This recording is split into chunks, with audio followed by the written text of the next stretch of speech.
keeping our social distancing and playing by the rules. Good afternoon, everyone. To me and to Kamala, this is an exciting day. It's a great day for our campaign, and it's a great day for America, in my view. Over the past several weeks, I've had the incredible privilege of meeting and spending a good deal of time with a group of talented women leaders, all of whom are qualified to be president. With each one, the more I learned about them, the more I talked to them, the more impressed I was, even though I knew them before. I want to thank each and every one of them for being part of this process, and I look forward to working with them as we rebuild this country to get elected and once we are elected, God willing. I approach this with a seriousness of purpose and of mind because this is a serious moment for our nation. We're at one of those inflection points. You've heard me say that before in our history. A life-changing election for this nation. And the choice we make this November is going to decide the future of America for a very, very long time. And I had a great choice, great opportunities.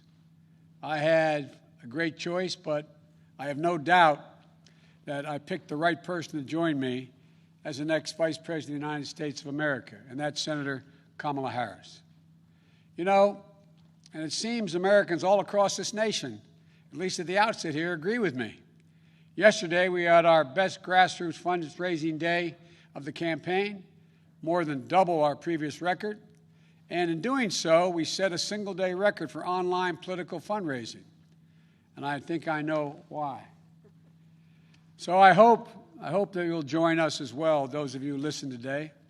Go to joebiden.com today. $5, $10, whatever. Kamala, as you all know, is smart. She's tough. She's experienced. She's a proven fighter for the backbone of this country, the middle class, for all those who are struggling to get into the middle class. Kamala knows how to govern. She knows how to make the hard calls. She's ready to do this job on day one. And we're both ready to get to work rebuilding this nation and building it better.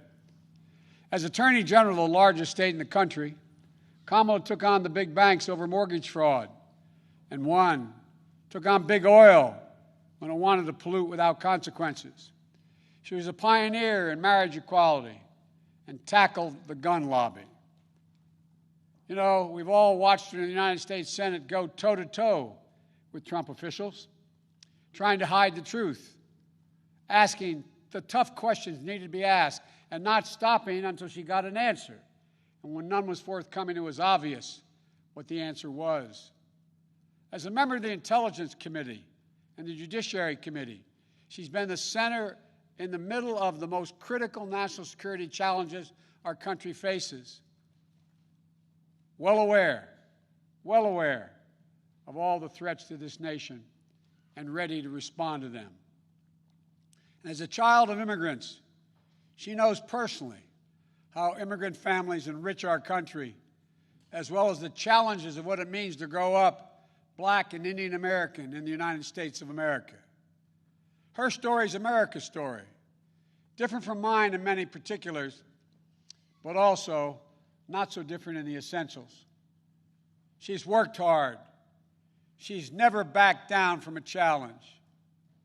And she has earned each and every of the accolades and achievements that she has gained, many of them often in the face of obstacles that others put in her way, but never quit. And this morning, all across the nation, little girls woke up, especially little Black and brown girls, who so often feel overlooked and undervalued in their communities. But today, just maybe, they're seeing themselves for the first time in a new way as the stuff of president and vice presidents. In her campaign in the primary, Kamala often talked about what she referred to as the 3 a.m. agenda, about moms and dads awake late at night in their kitchens, worried, scared, uncertain about how they were going to take care of their families, about how they were going to pay the bills, about how they were going to make it, simply make it. Growing up in Scranton and Claymont, Delaware, I saw that struggle with my family as well. Kamala saw it with hers as well. And millions of Americans are living that struggle as we speak, especially in this moment of crisis, especially with so many jobs lost. Kamala and I both know that all folks are looking for, as my dad would say, is an even shot. Just give me a shot, a fair shot, a shot at making it. And it'll be the work of our administration to make sure they get a fair shot. Working families need someone on their side in this nation because they certainly don't have anyone in the president now on their side. That's going to change in the Biden-Harris administration. It's going to be gratifying to see the strong, enthusiastic reaction to Senator Harris as our next vice president. You know, it comes from people all over the country. It's already occurring. All over the country. All ideological views, all backgrounds. Events, of course, we are predictable, some of them. It comes from all over, except, of course, from Donald Trump's White House and his allies. You all knew it was coming. You could have set your watches to it. Donald Trump has already started his attacks, calling Kamala, quote, nasty, whining about how she is, quote, mean to his appointees. It's no surprise, because whining is what Donald Trump does best, better than any president in American history. Is anyone surprised Donald Trump has a problem with a strong woman or strong women across the board? We know that more is to come. So let's be clear. If you're a working person, worried about whether or not you'll have a job to go to, whether or not you'll be able to pay your mortgage, pay your rent, worried about the poison in the air you breathe, the water you drink, worried about your civil rights, even your basic right to dignity, which is under attack with this administration. Kamala Harris has had your back, and now we have to have her back. She's going to stand with me in this campaign, and all of us are going to stand up for her. On January 20th, 2021, we're all going to watch Senator Harris raise her right hand and swear the oath of office as the first woman ever to serve in the second highest office in America, in this land. And then we're going to get to work fixing the mess that President Trump and Vice President Pence have created, both at home and abroad, through 4 years of mismanagement and coddling of terrorists and thugs around the world. Not only will America dig itself out of this hole they put us in, we're going to build back, and we're going to build back better. We have a public health crisis while he's in court trying to do away with health care. With more than 5 million reported infections, 165,000 people dead and climbing as a consequence of COVID-19. And still, months later, no real leadership or plan from the President of the United States how to get this pandemic under control. No real help for the states and local governments trying to fill the vacuum of leadership from the White House. No real help for children and educators, for small businesses and frontline workers they're ones holding our country together. Instead, he's issuing executive orders and making promises that in the end will defund the Social Security system while insisting that this virus will disappear. The Joe Biden and Kamala Harris administration will have a comprehensive plan to meet the challenge of COVID-19 and turn the corner on this pandemic. Masking, clear science-based guidance, dramatically scaling up testing, getting states and local governments the resources they need to open the schools and businesses safely. We can do this. We just need a president and a vice president willing to lead and take responsibility. Not as this president says, it's not my fault. The governor should thank me more. As that old saying goes, give me a break. We have an economic crisis with more than 16 million Americans. 16 million still out of work. Donald Trump is on track to break another record. On track to leave office with the worst jobs record of any American president in modern history. But instead of doing the hard work of meeting face-to-face with congressional leaders, Democrats and Republicans in the White House, like every other president has done in a crisis, to get Americans the relief they need and deserve, Donald Trump is on the golf course. If I told you this 3 years ago, you'd look at me like I was being crazy. He hasn't even met with the leadership. He doesn't have time, it appears. We have a climate crisis that Donald Trump refuses to even acknowledge. When he thinks about climate change, all we hear is the word hoax. The Biden-Harris administration is going to meet the climate crisis, protect the health of the American public. And along the way, we're going to deliver one word: jobs, good-paying jobs. We have a racial justice crisis. Donald Trump seeks only to inflame it with his politics of racist rhetoric and appeals to division. You know, today is not only the day I'm proud to introduce Senator Kamala Harris as the vice presidential nominee of the Democratic Party. It's also the third anniversary of that terrible day in Charlottesville. Remember what it felt like to see those neo-Nazis? Close your eyes. And those Klansmen, white supremacists, coming out of fields, carrying lighted torches, faces contorted, bulging, veins, pouring into the streets of a historic American city, spewing the same anti-Semitic bile we heard in Hitler's Germany in the 30s. Remember how it felt to see a violent clash ensue between those celebrating hate and those standing against it? It was a wake-up call for all of us as a country. For me, it was a call to action. My father used to say, silence is complicity, not original to him, but he believed it.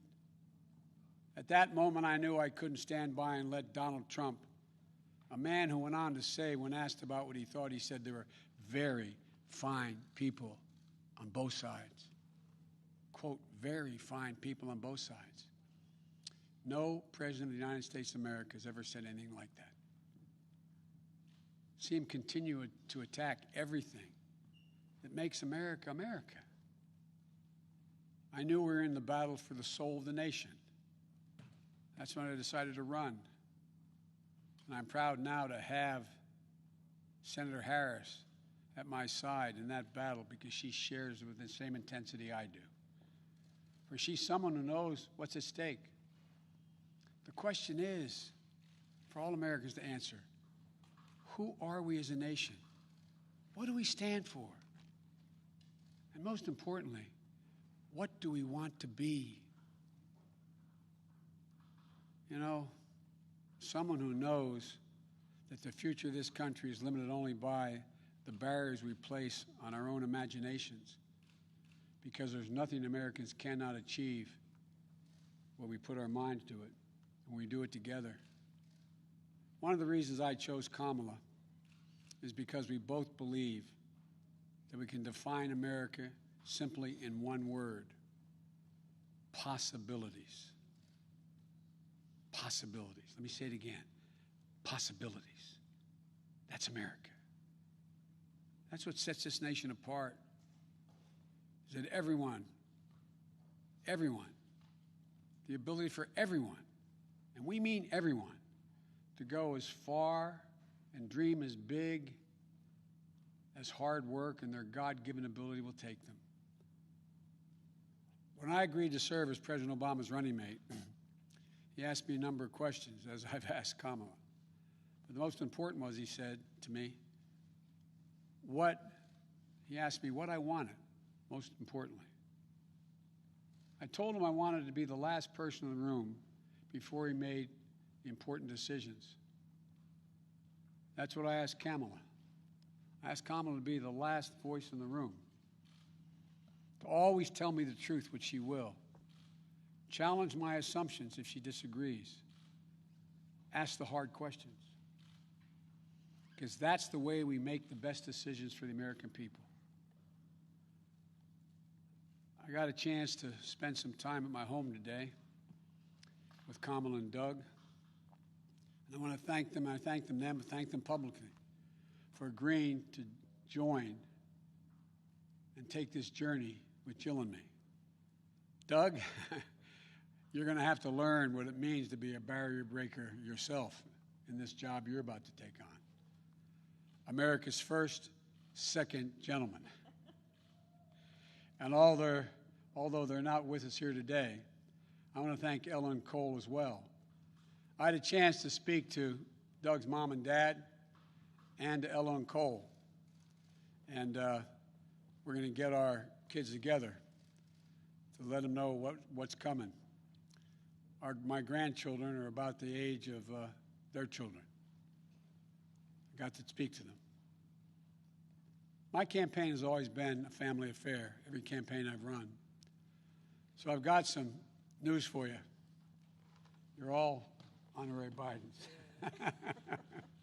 And here's the best part. Kamala, you've been an honorary Biden for quite some time. You know, I came first to know who Kamala was through our son, Beau Biden.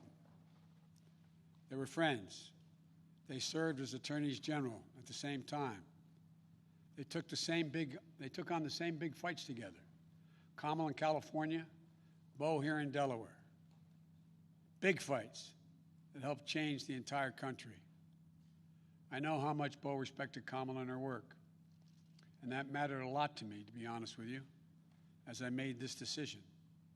So now, we need to get to work, pulling this nation out of these crises we find ourselves in, getting our economy back on track, uniting this nation, and yes, winning the battle for the soul of America.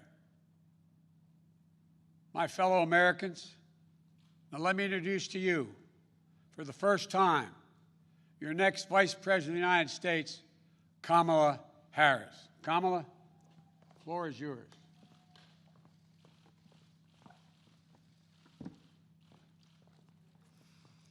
What do you want? Here you go. Thank you, Joe. Thank you. Thank you, Joe. As I said, Joe, when you called me, I am incredibly honored by this responsibility, and I'm ready to get to work. I am ready to get to work. After the most competitive primary in history, the country received a resounding message that Joe was the person to lead us forward. And Joe, I'm so proud to stand with you. And I do so mindful of all the heroic and ambitious women before me, whose sacrifice, determination, and resilience makes my presence here today even possible. This is a moment of real consequence for America. Everything we care about, our economy, our health, our children, the kind of country we live in, it's all on the line.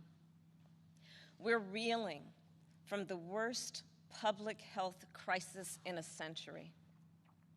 The president's mismanagement of the pandemic has plunged us into the worst economic crisis since the Great Depression. And we're experiencing a moral reckoning with racism and systemic injustice that has brought a new coalition of conscience to the streets of our country, demanding change. America is crying out for leadership. Yet we have a president who cares more about himself than the people who elected him. A president who is making every challenge we face even more difficult to solve. But here's the good news. We don't have to accept the failed government of Donald Trump and Mike Pence. In just 83 days, we have a chance to choose a better future for our country. So, Joe, Dr. Biden, thank you for the trust you've placed in me. Jill, I know you will be an incredible First Lady. And my husband Doug and I are so grateful to become a part of your extended family. And ever since I received Joe's call, I've been thinking, yes, about the first Biden that I really came to know, and that, of course, is Joe's beloved son, one of his beloved sons, Beau. In the midst of the Great Recession, Beau and I spoke on the phone practically every day, sometimes multiple times a day, working together to win back billions of dollars for homeowners from the big banks of the nation that were foreclosing on people's homes. And let me just tell you about Beau Biden. I learned quickly that Beau was the kind of guy who inspired people to be a better version of themselves. He really was the best of us. And when I would ask him, where'd you get that? Where did this come from? He'd always talk about his dad. And I will tell you, the love that they shared was incredible to watch. It was the most beautiful display of the love between a father and a son. And Beau talked about how Joe would spend 4 hours every day riding the rails back and forth from Wilmington to Washington so he could make breakfast for his kids in the morning and make it home in time to tuck them in bed each night. All of this so 2 little boys who had just lost their mom and their sister in a tragic accident would know that the world was still turning. And that's how I came to know Joe. He's someone whose first response when things get tough is never to think about himself, but to care for everyone else. He's someone who never asks, why is this happening to me? And instead asks, what can I do to make life better for you? His empathy, his compassion, his sense of duty to care for others is why I am so proud to be on this ticket. And Joe and I, yes, we are cut from the same cloth. Family is everything to me, too. And I cannot wait for America to get to know my husband, Doug, and our amazing kids, Cole and Ella. Because whether I'm cheering in the bleachers at a swim meet, or setting up a college room dorm, or helping my goddaughter prepare for her school debate, or building Legos with my godson, or hugging my 2 baby nieces, or cooking dinner, Sunday dinner, my family means everything to me. And I've had a lot of titles over my career, and certainly vice president will be great, but Mamala will always be the one that means the most. And you know, my mother and father, they came from opposite sides of the world to arrive in America, one from India and the other from Jamaica, in search of a world-class education. But what brought them together was the civil rights movement of the 1960s. And that's how they met, as students in the streets of Oakland, marching and shouting for this thing called justice, in a struggle that continues today. And I was part of it. My parents would bring me to protests strapped tightly in my stroller. And my mother, Shamala, raised my sister Maya and me to believe that it was up to us and every generation of Americans to keep on marching. She'd tell us, don't sit around and complain about things, do something. So I did something. I devoted my life to making real the words carved in the United States Supreme Court, equal justice under law. And 30 years ago, I stood before a judge for the first time, breathed deep, and uttered the phrase that would truly guide my career and the rest of my career.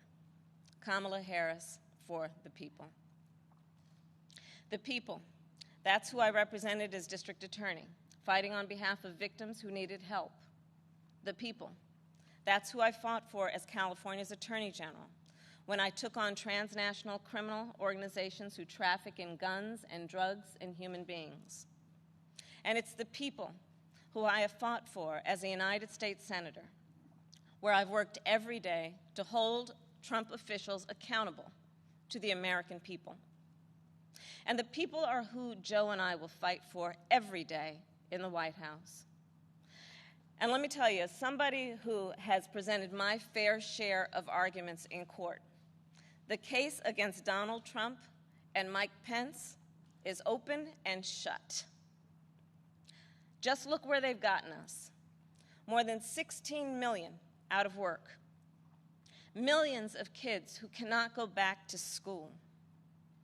A crisis of poverty, of homelessness, afflicting Black, brown, and indigenous people the most. A crisis of hunger, afflicting 1 in 5 mothers who have children that are hungry. And tragically, more than 165,000 lives that have been cut short. Many with loved ones who never got the chance to say goodbye. It didn't have to be this way. 6 years ago, in fact, we had a different health crisis. It was called Ebola. And we all remember that pandemic. But you know what happened then? Barack Obama and Joe Biden did their job. Only 2 people in the United States died. 2. That is what's called leadership. But compare that to the moment we find ourselves in now. When other countries are following the science, Trump pushed miracle cures he saw on Fox News. While other countries were flattening the curve, he said the virus would just, poof, go away. Quote, like a miracle. So when other countries opened back up for business, what did we do? We had to shut down again. This virus has impacted almost every country. But there's a reason it has hit America worse than any other advanced nation. It's because of Trump's failure to take it seriously from the start. His refusal to get testing up and running. His flip-flopping on social distancing and wearing masks. His delusional belief that he knows better than the experts. All of that is reason, and the reason that an American dies of COVID-19 every 80 seconds. It's why countless businesses have had to shut their doors for good. It's why there is complete chaos over when and how to reopen our schools. Mothers and fathers are confused and uncertain and angry about childcare and the safety of their kids at school, whether they'll be in danger if they go or fall behind if they don't. Trump is also the reason millions of Americans are now unemployed. He inherited the longest economic expansion in history from Barack Obama and Joe Biden. And then, like everything else he inherited, he ran it straight into the ground. Because of Trump's failures of leadership, our economy has taken one of the biggest hits out of all the major industrialized nations, with an unemployment rate that has tripled as of today. This is what happens when we elect a guy who just isn't up for the job, our country ends up in tatters, and so does our reputation around the world. But let's be clear, this election isn't just about defeating Donald Trump or Mike Pence. It's about building this country back better. And that's exactly what Joe and I will do. We'll create millions of jobs and fight climate change through a clean energy revolution. Bring back critical supply chains so the future is made in America. Build on the Affordable Care Act so everyone has the peace of mind that comes with health insurance. And finally, offer caregivers the dignity, the respect, and the pay they deserve. We'll protect a woman's right to make her own decisions about her own body, root out systemic racism in our justice system, and pass a new Voting Rights Act, a John Lewis Voting Rights Act, that will ensure every voice is heard and every voice is counted.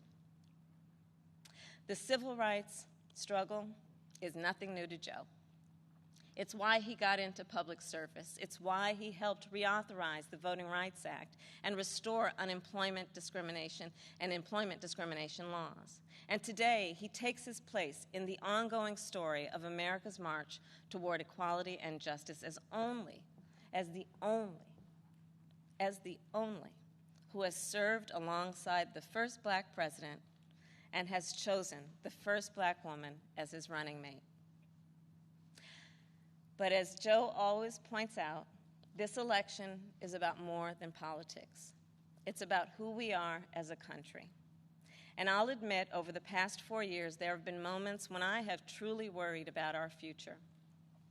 But whenever I think that there is a reason for doubt, whenever I've had my own doubts, I think of you, the American people, the doctors and nurses and frontline workers who are risking your lives to save others, the truck drivers and the workers in grocery stores, in factories, in farms, working there, putting your own safety on the line to help us get through this pandemic, the women and students taking to the streets in unprecedented numbers, the dreamers and immigrants who know that families belong together, the LGBTQ Americans who know that love is love, people of every age and color and creed who are finally declaring in one voice that, yes, Black Lives Matter.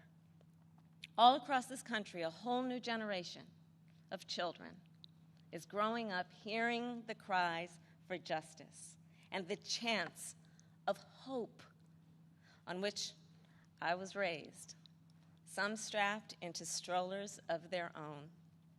And trust me, it's a song you'll never forget. So to everyone keeping up the fight, you are doing something. You are doing something great. You are the heroes of our time. And you are the reason I know we are going to bring our country closer to realizing its great promise. But to do it, we'll need to work, organize, and vote like never before, because we need more than a victory on November 3rd. We need a mandate that proves that the past few years do not represent who we are or who we aspire to be. Joe likes to say that character is on the ballot, and it's true. When he saw what happened in Charlottesville 3 years ago today, he knew we were in a battle for the soul of our nation. And together with your help, that's a battle we will win. Earlier this year, I said I'd do whatever Joe asked me to do. And so now I'm asking you to do the same. So visit joebiden.com to get involved in this campaign and vote, because electing Joe Biden is just the start of the work ahead of us. And I couldn't be prouder to be by his side, running to represent you, the people.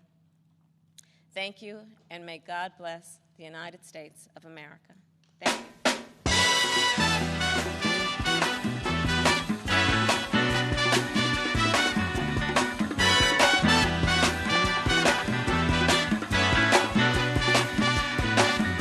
Hush now.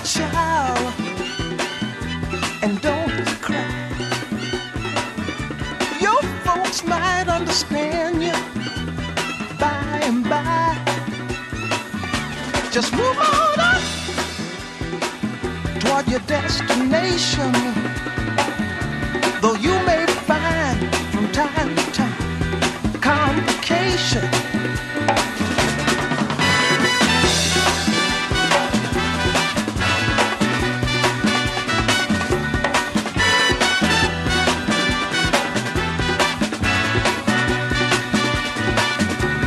Bite your lip and take the trip,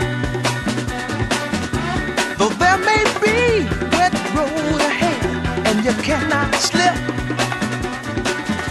Just move on up for peace you'll find.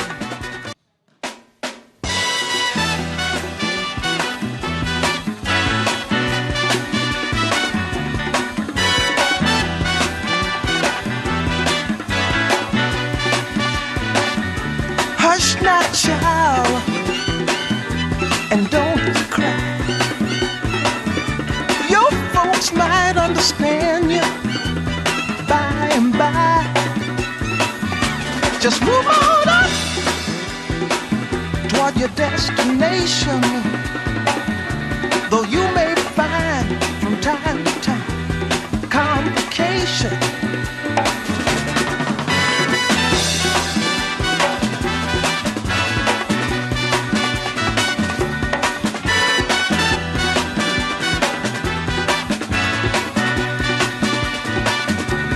Bite your lip and take the trip,